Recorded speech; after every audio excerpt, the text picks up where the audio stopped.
Yo, guys, and you know what? Check it out. And another thing, like, sitting here thinking to myself, just made a post or whatever, good morning and all that good stuff. And it just dawned on me, I got so much, like I said, going on. And, I mean, I'm gonna keep it all the way 1,000 with you guys, Um, I got things going on with my children. As a man, I got things going on. Like, so basically, when I had some issues going on, I'm in recovery, and I had some issues going on, and I went to check myself in the rehab the very end of February, and it's now August, right? Almost September. And it's been some things in those months that haven't come back right. I'm not at the house with my children, with my family situation, with the relationship that I was in for like 6, 7 years. Is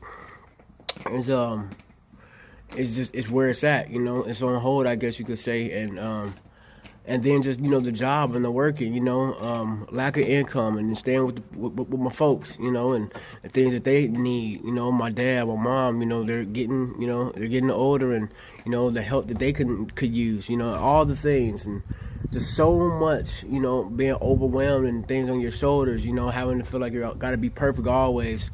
In the midst of all of that, being blessed enough to, choose enough right things to gain wisdom and gain experience and gain knowledge. What I mean by that is, being led to God's word. I mean, I'm gonna keep it real with you guys. Trust me, when the person y'all looking at right now, I've made mistakes. Don't get it twisted.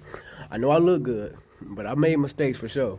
And I always, learn what I was supposed to learn from them because I repeated them, if that makes sense. I don't know if you're like me, but if you make a mistake, you might end up repeating that mistake, you know what I'm saying? But long story short, I've lived a life where I've seen so many different sides of myself, and I'm blessed to be able to say that they've all led me to, the word, I guess, because I haven't had anywhere else to go. And that's okay, guys. If you've gone through some things in your life and it's been pushing you to God's word, don't let the enemy, don't let the devil make you feel bad because you're just now choosing it. Because that might be a part of God's plan. Sometimes he'll use circumstances in your life to break your dependency on something that you shouldn't have. That you should want. But he's so long-suffering with us and he loves us, he'll let us learn that on our own, And sometimes the enemy will try to come in and he'll try to take that by telling you, well, you're just now getting into to God, or you're just now wanting a relationship with him. So how can you? Do not listen to that, y'all. That is a lie. It keeps you from where you're going to go. You don't know the path that God has you on. You don't know the timing that God has. He might break everything off of you, and it might have took you until you was this age, that age. It just happens when you turn your heart to him for real, and that's when change happens. Peace.